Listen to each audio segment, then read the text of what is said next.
Епілог. І зачинив Тапур двері навіки.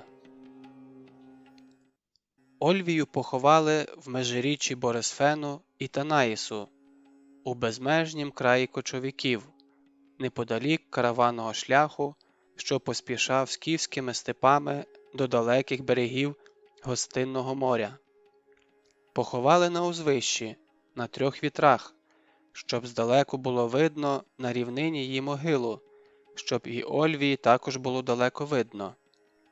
А видно Ольвії, як внизу на рівнині степ мріє, видно аж ген до обрію, де кряжі синіють, де голуба стрічка Борисфену зливається з блакитним небом. Та ще видно, як вдалині неквапливо повзе валка по караванній дорозі, прямуючи до моря, до ласкавого і теплого Понтусу Еуксіоносу, Гостинного моря, до щасливого міста Ольвії. Далина. Сива ковила на вітрах гойдається. Марево вдалині блукає. Пролетить орел. Мигне степом руда лисиця, і довго потім зелені трави полум'яніють, наче підпалені лисячим хвостом. Пронесеться табун, а гень на обрії промчать вершники. Пройдуть обабіч могили сторожкі дрохви, свисне рудий бабак, прошумить вітер, линучи на південь, теж до берегів Гостинного моря, пропливе вгорі самотня хмарка, зупиниться над високою могилою, задумається, потемніє. І впаде тоді вниз кілька крапель, блиснуть вони сльозинками на зеленім листі, зітхне вітер і попливе хмарка далі, сумна і печальна. Тиша. А то зненацька прокотиться степами грім, лункий, гуркітливий, зашумлять вітри, женучи поперед себе важкі чорно-сині хмари. Загуде, засвище вітрисько, пригинаючи ковилу до землі. Потемніє в степу, насупиться, нахмуриться далина, закутається у важку сіру кірею. На обрії, де кряжі, аж чорно стане, там лютують блискавиці, небо краячи. Розійдеться грім громенко над степами, погуркає, аж тріск та виляск навколо стоять, а тоді раптово затихне, затаїться десь у небі, ніби його і не було. На мить стане так тихо в степу, що аж у вухах лящить від тиші, і все живе принишкне в очікуванні чогось страшного. Сюркне десь коник раз другий, сполошено крикне птах, і знову німо. А небо чорніє, як гнівом наливається. А тоді трах! Аж виляски пішли. І знову тиша, тільки тривожно засвистять бабаки, ховаючись по норах. Та ось вже вухо починає вловлювати віддалений шум, ще не ясний, не чіткий, але тривожний, загрозливий, всеперемагаючий. Шум наростає з кожною хвилею, він наче мчить з глибини степу на широких могутніх крилах, а тоді пересідає у залізну колісницю і гримить, гримить, гримить. Та ось грім затих, тільки чути зляканий шелест ковили, а потім засвистіло все навколо, загуло, завертіло, як у вирі, і вже степ потонув у тім сум'ятті. Потемніло до болю в очах і линула злива. І зник світ за водяною стіною, тільки тріск стоїть. А що там за дощем, піди розглянь. Як зненацька примчить, так зненацька і вгамується водна стихія. Потягне грім за собою хмари, пошумить злива далі, на обрії ще дужче потемніє, і там, наче кінець світу. А тут почне хутко вигоднюватися, блискавиця ще кілька разів черконе по небу, і почне затихати грім, тільки далеке відлуння ще бурчатиме в степу, затихаючи, завмираючи. Вигляне сонце, зелений вмитий степ спалахне барвами, і встане між небом і землею веселка. Одне коромисло її, здається, там, у морі, воду п'є, а друге тут, за могилою Ольвії, а може і на її могилі. Тихо стане, свіжо, чисто, легко. «Гроза!» – скаже Тапур і вийде із білого шатра, і довго-довго дивитиметься в потемнілу далину, де під барвистою веселкою стоїть висока могила на узвищі 3 вітрів. «Як вона там?» – подумає він і тамує біль, що ніяк не хоче вщухати, вмирати, зникати. Тяжко стане на серці. Примчить до могили Тапур, зупинить бойового коня, задумається. Вітер колошматить чорне його волосся, щось гуде у вуха про далекі воєнні дороги, про чужі землі. Дивиться Тапур вдалину, думає, степ слухає. Про неї думає, про Ольвію. Блищить мокрий від роси степ, блукає степом марево. Зринає з того марева біла постать, руки до нього простягає. «Ольвіє, Ольвіє!» Ні, то не вона, то туманець після зливи блукає мокрим степом. Не вона. А він бачить її, бачить стрілу у її грудях. І червоний струмочок, що витікає з-під стріли, бачить. Вона простягає руки, все ближче і ближче підпливає до нього над степом, але Тапур не ворушиться, і Ольвія летить над землею далі і зникає за веселкою. Минув уже рік з дня загибелі Ольвії, а Тапуру все здається, що те лихо сталося сьогодні, вчора. Ніби вчора, ніби сьогодні, ніби у цю мить вилетіла із вербняка чорна стріла божевільного перса. Ніби в цю мить, а на її могилі вже послався чебрець, і кров'ю полум'яніє горицвіт. Від кочовища до кочовища Ольвію везли на траурнім повозі, запряженому 2 білими і 2 чорними кіньми. 2000 вершників їхали з обох боків повоза, супроводжуючи свою господиню у світ предків. Процесія рухалася повільно, зупиняючись на перехрестях доріг, і в кожнім кочовищі назустріч з голосінням вибігали скіфянки, виходили чоловіки. Як велить прадавній звичай, скіфянки плакали і голосили, рвали на собі одяг, волосся, дряпали обличчя.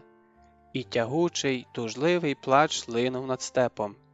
Так скіфи прощаються з найдорожчими своїми співвітчизниками. Їхали кружними шляхами, щоб більше обхопити кочовищ, щоб більше степовиків попрощалося з Ольвією, оплакало її, і Ольвії тоді буде не так тяжко покидати цей степ.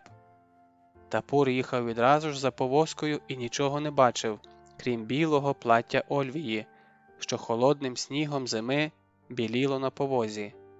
І здавалось Тапуру, що увесь степ укритий снігом зими. Скриплять колеса, рівномірно рухаються вершники у чорних башликах, лунає голосіння, а степ Тапуру видається білим і холодним. І думає він про неї.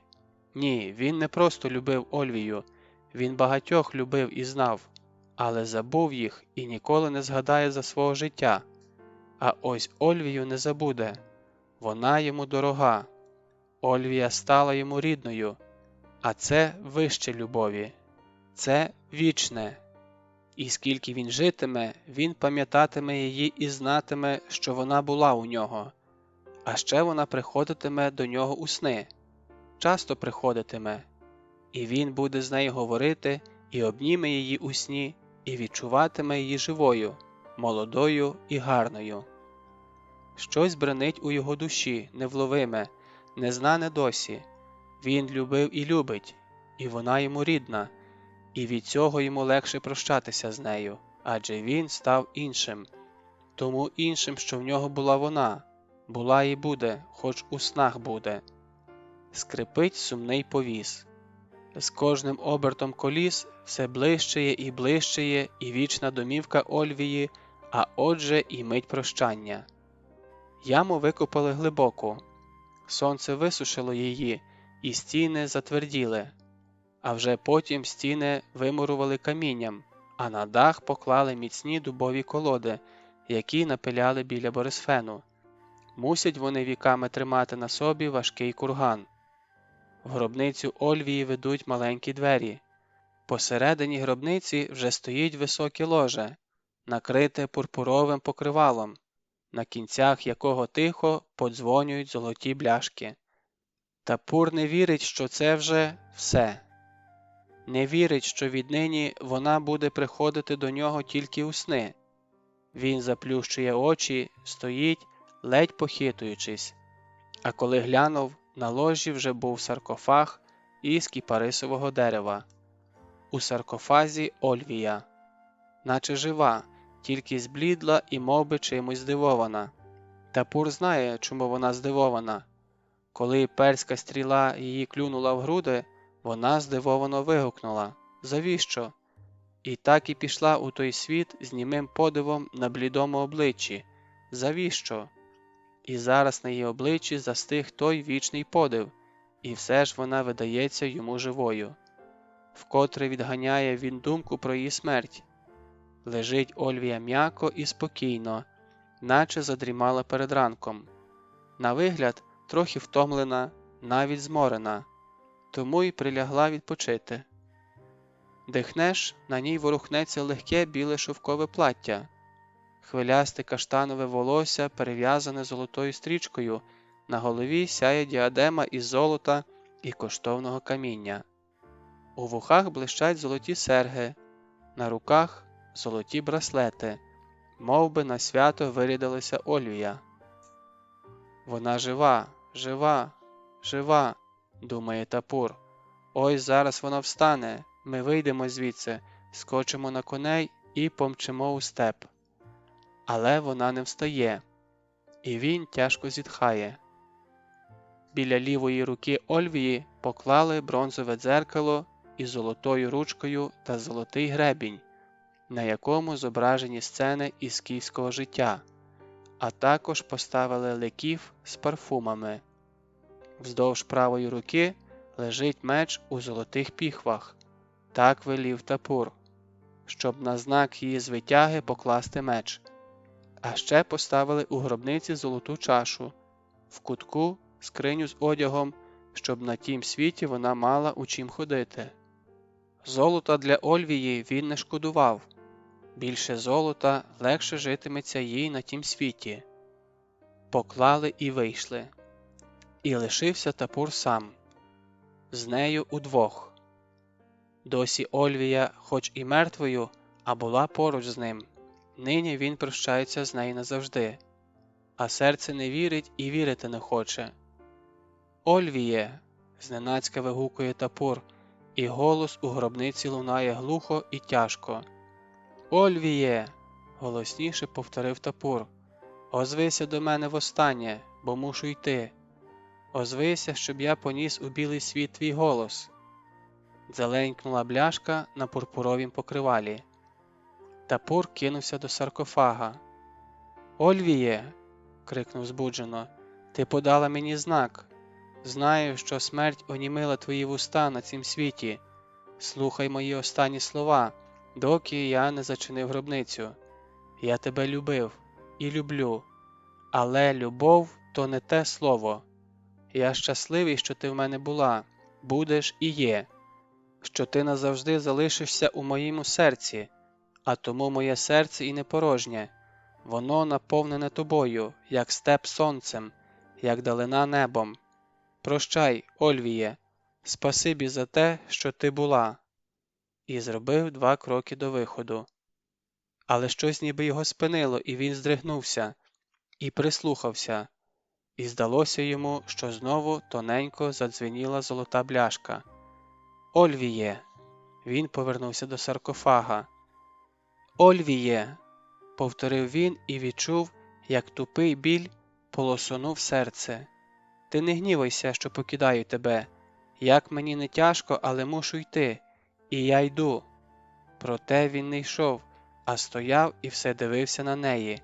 Дивився. «Ось ще трохи подивлюся на тебе і піду. І зачиню двері. Вони заскриплять тужно і потім все життя скрипітимуть в моїй душі. Я зачиню двері, Ольвіє, навіки. Їх завалять камінням, щоб ніхто не міг потривожити твого вічного сну. А потім мої люди всю ніч палитимуть багаття і співатимуть прощальних пісень. А вранці до твоєї гробниці потягнуться повозки із скіфською землею. Їх буде багато-багато, і всі вони вестимуть землю на твою могилу. День возитимуть землю, 2, 3, 10 днів. Багато-багато днів возитимуть вони землю і сипатимуть її на твою домівку. І доти сипатимуть, доки не виросте над тобою найвища могила, така висока, що її видно буде усій Скіфії. А ще потім... Що ж буде потім? Він задумався і довго мовчав, звісивши голову. А потім будуть віки. Багато-багато віків пропливе над твоєю могилою, і виросте на ній ковила чи гіркий полин. Дощі шумітимуть над тобою, і грози гримітимуть, і сонце сяятиме. І, може, коли прилетить від твого гостинного моря біла чайка на твою могилу і нагадає тобі про твій край. Прощай, Ольвіє, тільки частіше приходь у мої сни. Я буду чекати тебе цієї ночі, приходь у мій сон. Я так тебе чекатиму у сні. Живою приходь і радісною. Я так тебе чекатиму у вісні. Так чекатиму. Тапур повернувся і вийшов. З пронизливим скрипом зачинив за собою важкі дубові двері Ольвіної могили. Зачинив навіки.